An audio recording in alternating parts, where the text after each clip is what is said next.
Well, hello, and welcome to this special Father's Day edition of Word from the House. And of course, I'm Ricky Head. I'm your host, and we're so glad that you're with us on this special edition. We've been looking forward to this, and I just want to take a moment at the very start here, and I want to say thank you. Thank you to each and every one of you, all of you who have been such a great support for us since we've launched this podcast, Word from the House. And we really appreciate it. It means a lot to us, and I want you to know that. So we hope you guys will continue to share and tell others about it and get the word out, because more than anything, we want to present Jesus Christ to people who are hurting, people that need to hear and know about Jesus. So today we're glad you're here. We're glad you're a part of this really, really special podcast. I preached a message about a week ago for a pastor friend of mine. I certainly believe that the Lord gave this word to me, and hopefully it'll be a help to you. Let me kind of start off with a verse of Scripture that is a foundation Scripture that I used. It's found in Hebrews, the 4th chapter, in verse 3, and it simply says, "For every house is built by some man, but he that builds all things is God." He that builds all things is God. And as I was thinking and meditating on this message prior to last week, the thought came to me that, every one of us, we're all builders. We're all builders in some form, fashion, or another. That's who we are. We're all builders. And probably the greatest building that you and I do is in regard to people, building people. In other words, we're all building people because we influence people. Each and every day of your life, each and every day of my life, we're building people. We're influencing people, and hopefully we're influencing people for God. Hopefully our life is an example to somebody of what Jesus is really like. And so you and I are all influencing people every day with the words that we say. We're influencing people with our attitudes, our actions, and those kind of things. And so we're all being used by God as a builder. We're building people in some form, fashion, or another. And I think it's important for us to keep that in mind, because someone said one time not long ago that at the end of life, at the end of the journey, we're going to be only remembered for two things. And that is, number one, we're going to either be remembered for the problems that we helped solve in people's lives, or we'll be remembered for the problems we created and the problems we started in people's lives. And I don't know about you, but I pray that at the end of my journey, that I will be remembered as someone that had a passion to help someone else solve the problems in their everyday lives. And so this message today is a little different, and I hope it'll be a blessing to you. But as I said earlier, I hope you realize that you are building, and you're building in someone's life. You're influencing someone's life.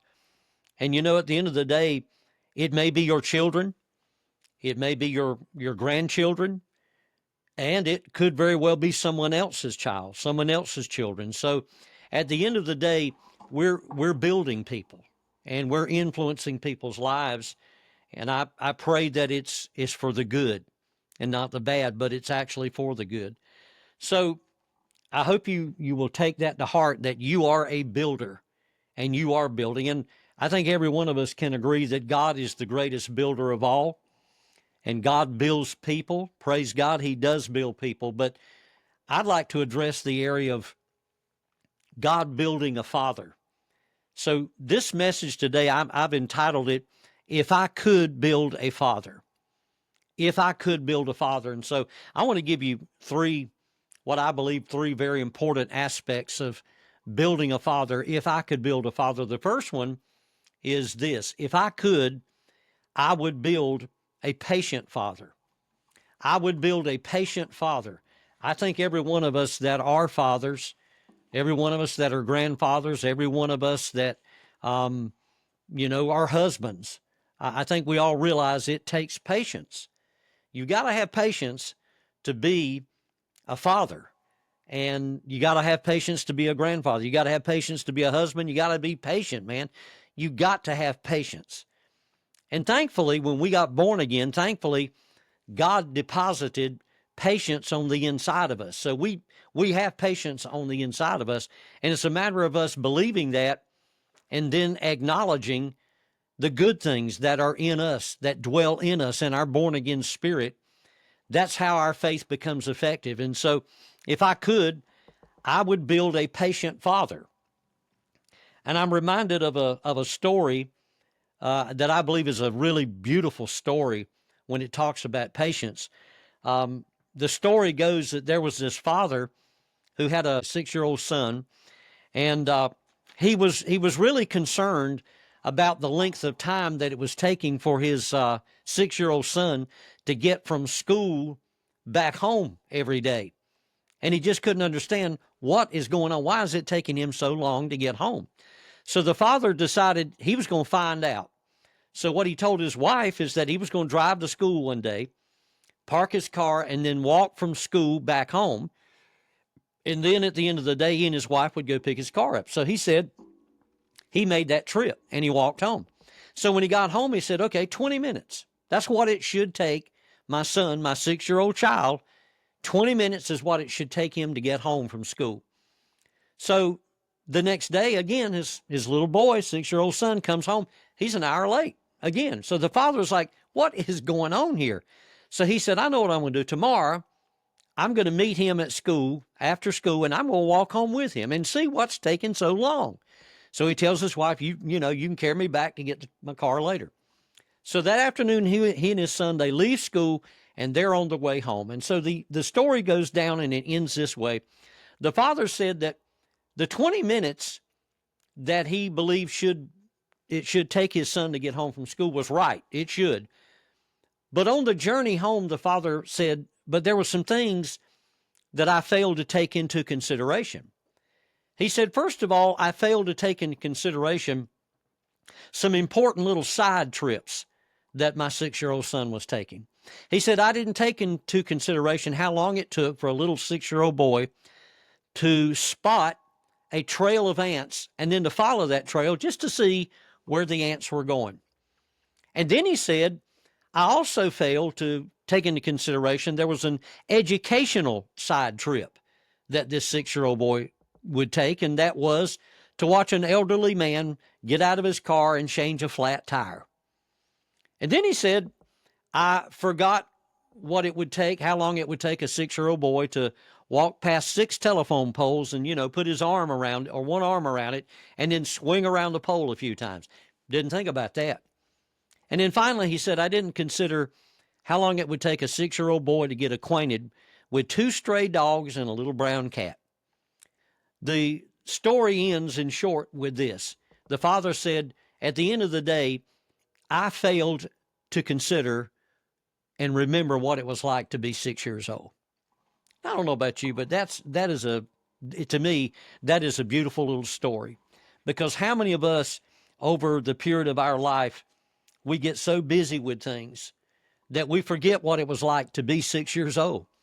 We forget what it was like to be young again. And I can certainly tell you, as a father, it takes patience, because just like in this story, this father had totally forgot what it was like to be a 6-year-old kid. He had forgot what it was like to be so mesmerized by something as simple as a little group of ants on a trail going somewhere. He forgot what it was like to find a couple of stray dogs and just pet them and just spend a few minutes with them. And it takes patience. It takes great patience to be a father. It takes great patience to be a grandfather in all those times. It takes patience to do that.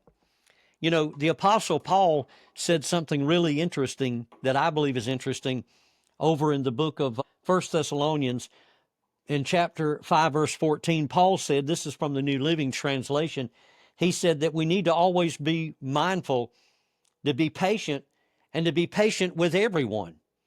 So we have a call upon our lives to exercise the fruit of patience, if you want to call it that, to exercise patience, to be patient with everyone, but especially be patient in our home, to be patient in our family, be patient with our wives, be patient with our children, especially since we're talking about Father's Day and we're talking about building a father, specifically building a patient father.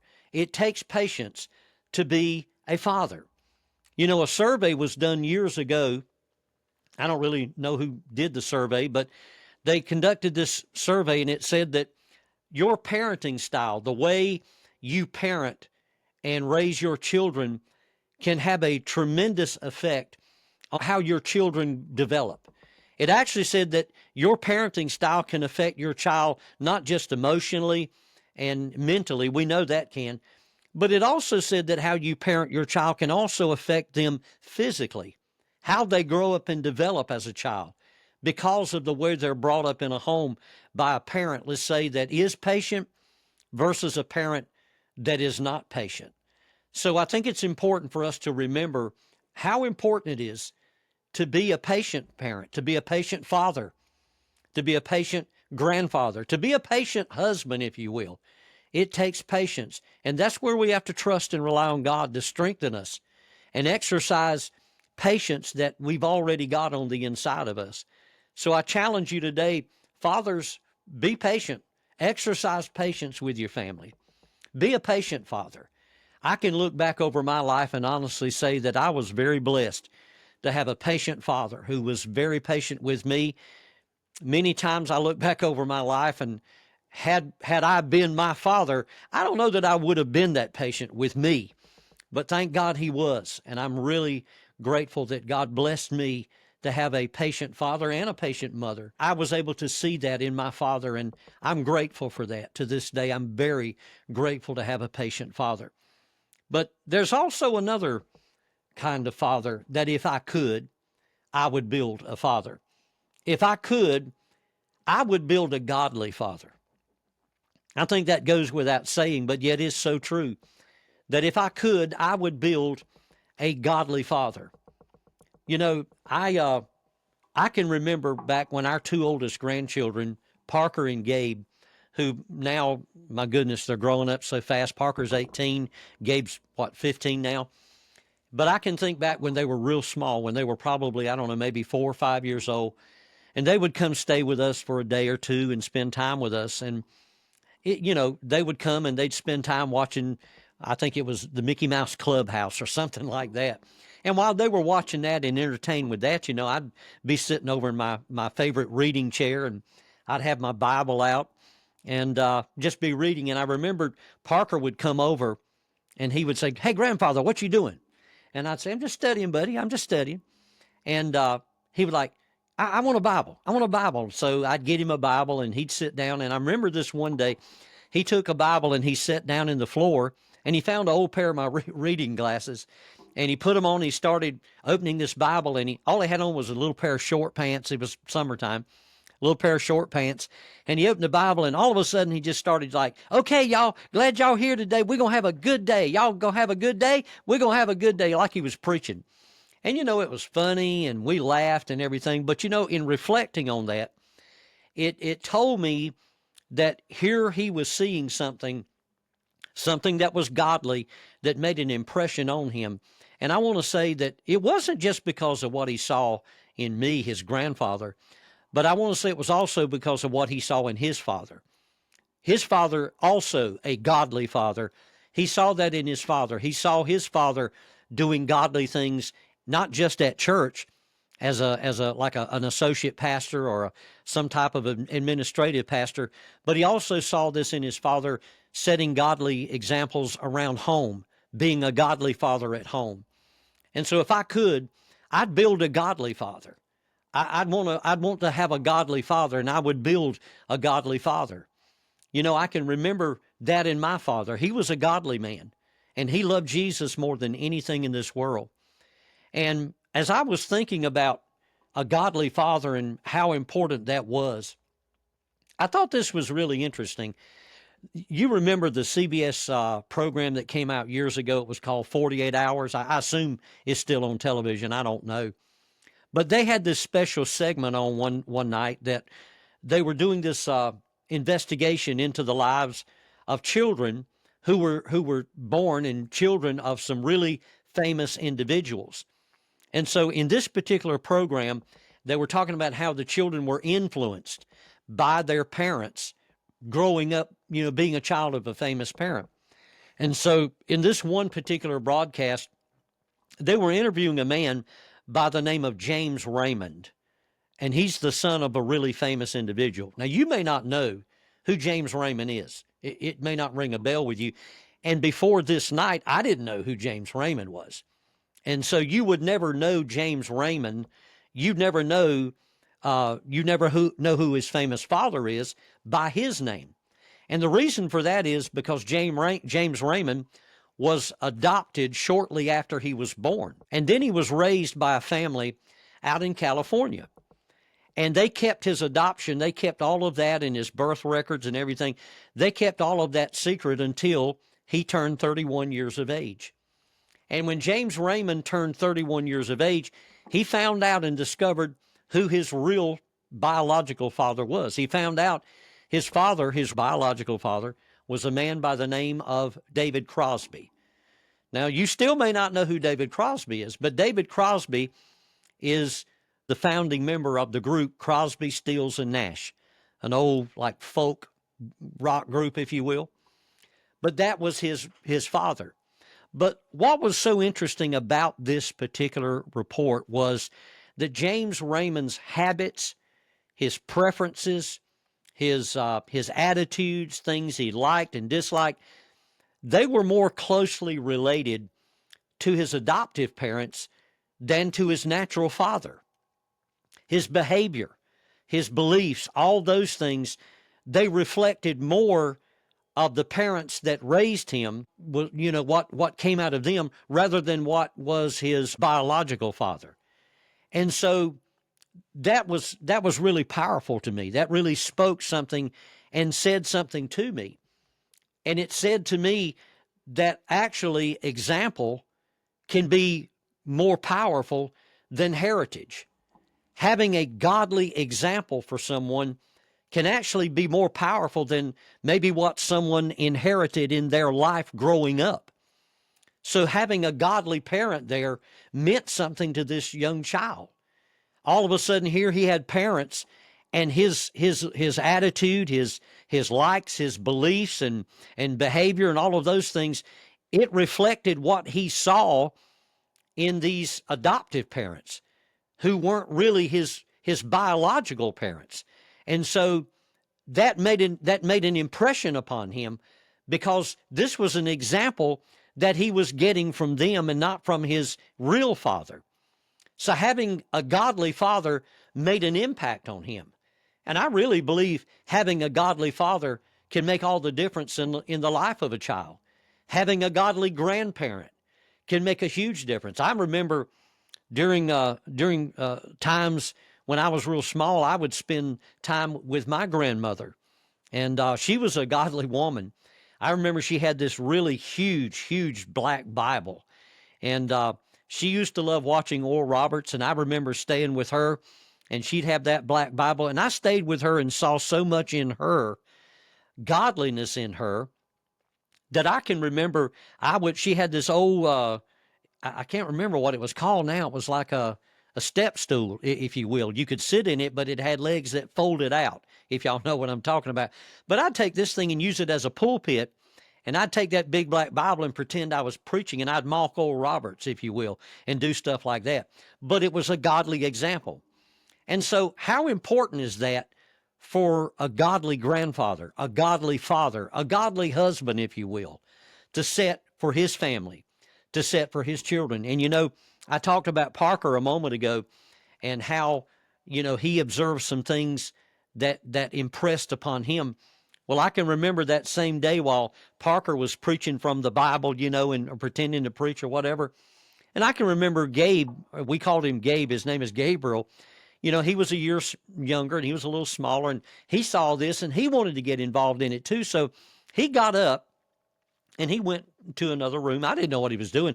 We were so captivated with Parker, and we were laughing at him and just getting into what he was doing. Well, Gabe comes back in the room, and I just kind of glanced out of the corner of my eye and realized that he had a Bible in his hand. And I thought, okay, well, he knew where my study was. He knew where my Bibles were in there. So he went and picked up a Bible and came back in and sat down on the floor too. And I thought, well, that's cool. He's got a Bible, so he's going to get into this. So he's following an example. But what I didn't realize, to my horror, was he came back in there with the Bible, but he also had a marking pencil. And the next thing I know, he's starting to mark in this Bible. And I'm like, no, Gabe, stop. But I didn't get mad with him. And he went ahead and, finished marking in it, and he quit. But, I still have that Bible. I don't know if you can see this, but this is the Bible that he marked in. This is the Bible that Gabe marked in. And believe it or not, I still use this Bible. Now, you might ask me, well, why don't you try to erase it, try to get it out? And I could understand that, but I can't do that. And the reason I can't do that is because every time I open this Bible, and it's opened up to John chapter 6. And every time I open it up and I see this, it reminds me of how important it is to set a godly example for your children, to set a godly example to your family, your grandkids. And so every time I see this, it also reminds me of, even though there's no rhyme or reason to what he did, he's not actually coloring any specific verses, he's just marking. But it reminds me of the simplicity of being a little 4 and 5 and 6-year-old child, and then seeing a godly example in someone that makes an impact on your life to where you want to follow that. So if I could, I would build a godly father. I would build a godly father. There are a lot of young people today, for example, that they've been raised by hardworking parents. And so they've grown up, and guess what? They've become hardworking individuals. And I'd like to think that every one of us as a father could set that example for our kids to realize there's nothing wrong with hard work. There's nothing wrong with working hard for the things that you really want in life. There's nothing wrong with that. And so I hope we could realize that as parents, that we want to set a godly example. And let me say this. If there's ever been a time that this nation needed godly fathers, godly men, that time is now. We need men to stand up and be men. We need fathers to stand up and be real men and be real fathers. We got enough fathers now that have totally walked away from the place that God has called them to be, a man. Many men have walked away from the place of what it means to be a father. I said this last Sunday, and I'm going to say it again today, that any man can father a child. Any man can father a child, but it takes a special man to be a daddy. It takes a special man to be a real dad, to be there for your kids, to be there for your family. So I challenge you today, men. I challenge you, fathers, be a godly father. Set godly examples for your children. And I believe the greatest example that any parent, that any father or grandfather can set for his children, his grandchildren, his family, is to be godly, to be a godly father, godly husband, godly grandfather. Be a godly man, be a godly father. And here's the last one. If I could, I would build a loving father. If I could build a father, I'd build a loving father. I saw this story recently, and I thought this was really cute, but it's so powerful when it talks about love, having a lovely father. There's a story, it's a Spanish story about this Spanish father and son, and they had become estranged. They had grown apart over the years. They'd argued and fought back and forth, and this had gone on and on and on. And so the son, when he finally grew up, he just decided, I'm done, and he left home. He left home and stayed gone for several years. So one day the father had finally gotten older, and he had come to his senses and thought, you know what, this is ridiculous. It's time to end this thing. So the father sought his son. He started trying to find him. He sought him out and searched and searched, could not find him. And so the father said, you know what, I got an idea. I know what I'm going to do. So he says, I'm going to take out a newspaper ad, and I'm going to see if I can find him. So the father goes down to the newspaper office there in Madrid, and he buys and takes out this newspaper article and puts it in the paper. And this is what the article said. It said, "Dear Paco, meet me in front of this newspaper office at noon on Saturday." He said, "Son, all is forgiven. I love you. I'm your father. Please come home. I want to see you." And so the ad went out and the ad ran. So at noon on Saturday, the father shows back up at the newspaper office, and to his amazement, there are 800 Pacos standing out front of that newspaper office looking for forgiveness and love from their father. And man, I thought, you know what? That is a powerful story about how people are looking for love, how children are looking for love, how they just want to be loved by their fathers. They want to be loved by their dads. You know, Dr. James Dobson, he said something years ago. He said, love is not something you buy with your money. He said, your children spell love Time, time. That's how they spell love. They want your time. You know, when I was a young boy growing up, I loved baseball. And I loved watching baseball with my dad. We'd sit on the couch on Saturday afternoons and watch baseball games. Man, I loved it. And I loved watching it with my dad.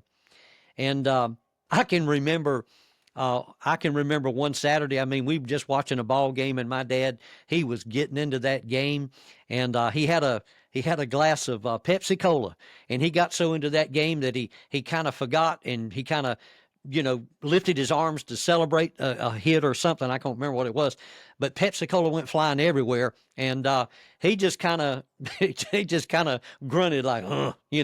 But we got right back into the game. But I never forgot that.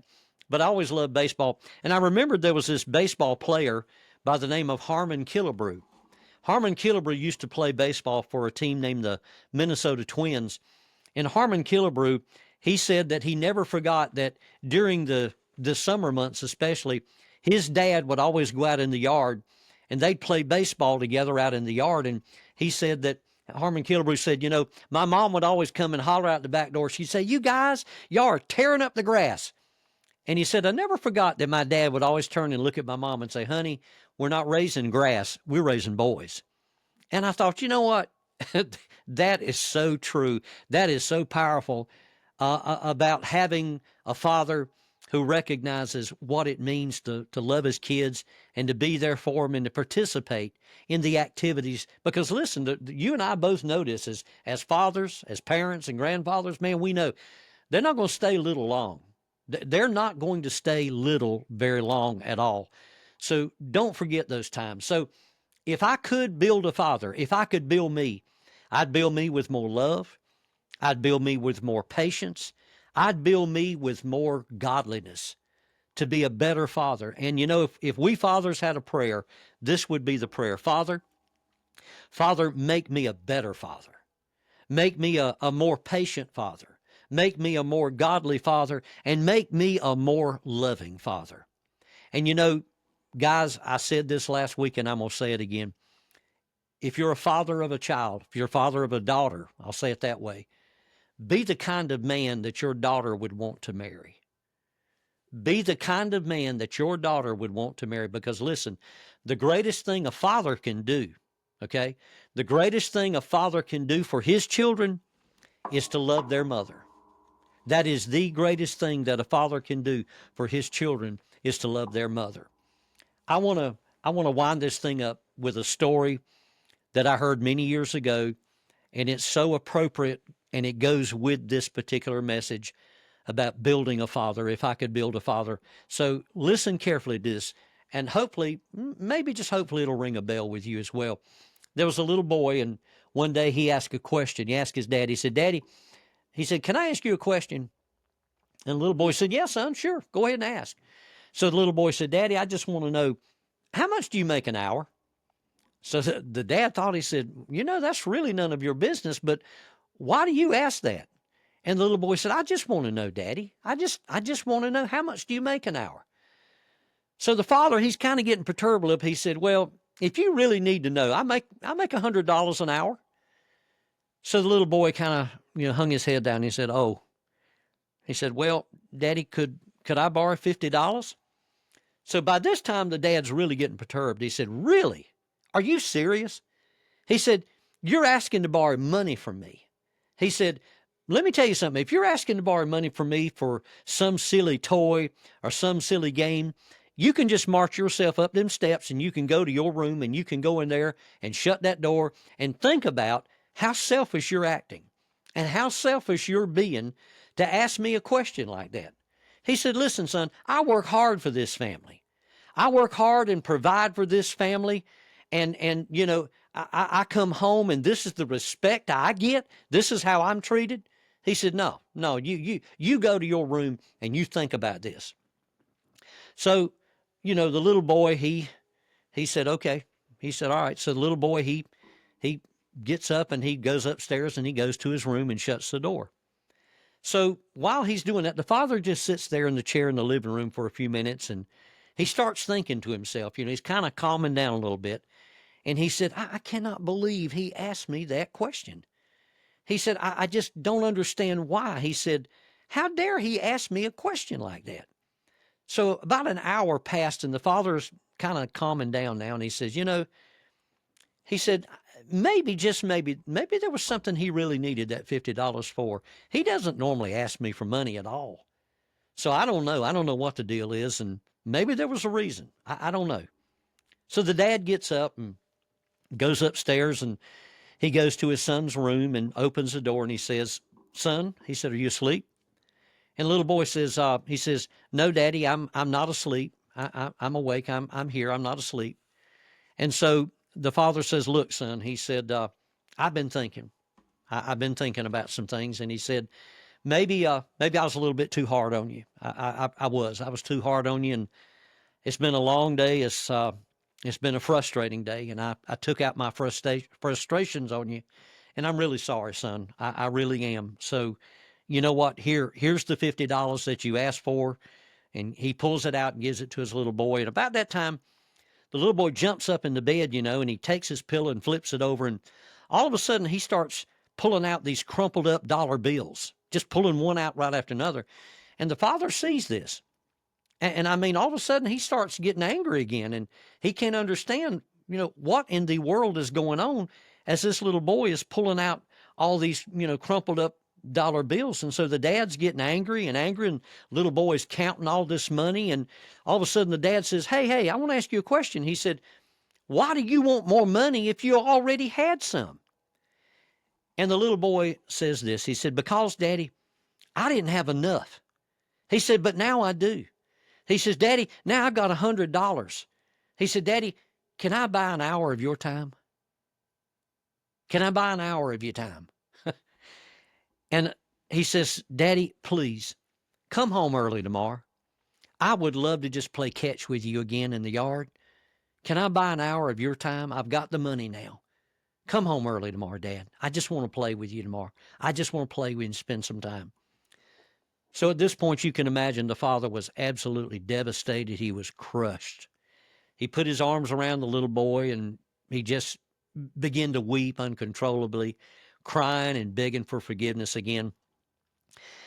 And, you know, as I read that story, it just made me think, and I want to share this with you guys as well, because this is just a reminder. You guys out there, you're hardworking men. Man, you're hardworking husbands.